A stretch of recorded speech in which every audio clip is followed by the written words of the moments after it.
അപ്പൊ ഇങ്ങനൊരു പൊസിഷനിലേക്ക് ഒരാൾ മാറിക്കഴിഞ്ഞാൽ അയാളിലേക്കായിരിക്കും ബാക്കി റെസ്പോൺസിബിലിറ്റീസ്, അതായത് ബാക്കിയുള്ള ഫാമിലി മെമ്പേഴ്സിന്റെ ഇമോഷൻസ് റെഗുലേറ്റ് ചെയ്യാൻ, കാം ഡൗൺ ചെയ്യാൻ, സമാധാനിപ്പിക്കാൻ ഒക്കെ ഉള്ള റെസ്പോൺസിബിലിറ്റി വരുന്നത്.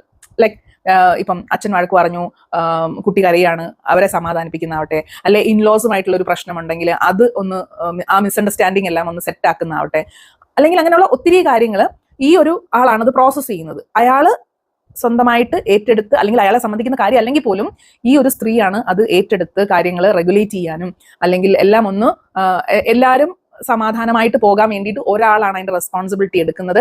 അത് എടുത്തെടുത്ത് താൻ ഇല്ലാണ്ട് ഈ കാര്യങ്ങളൊന്നും വൃത്തിയായിട്ട് നടക്കില്ല എന്നുള്ളൊരു തോന്നല്, ഈ സ്ട്രെസ് മൊത്തം എടുക്കാൻ അയാൾ റെഡി ആയിക്കൊണ്ടിരിക്കുകയാണ്. എടുക്കും തോറും അയാളുടെ ഇമോഷൻസിന് എന്ത് സംഭവിക്കുന്നു എന്നുള്ളത് അയാൾ ആലോചിക്കുന്നില്ല. ഇയാൾ ഇത് ചെയ്യുന്നത് എല്ലാവരോടുമുള്ള ഒരു സ്നേഹത്തെ പ്രതിയിട്ടാണ്, അല്ലെങ്കിൽ ഇതാണ് സ്നേഹം, ഇങ്ങനെയാണ് ഞാൻ സ്നേഹം കാണിക്കേണ്ടത് എന്നുള്ളൊരു രീതിക്കാണ് ഇത് സ്റ്റാർട്ട് ചെയ്യുന്നത്. പക്ഷെ ശരിക്കും പറഞ്ഞാൽ ഇത് സ്നേഹമല്ല, ഇത് ഓവർ റെസ്പോൺസിബിലിറ്റിയാണ്.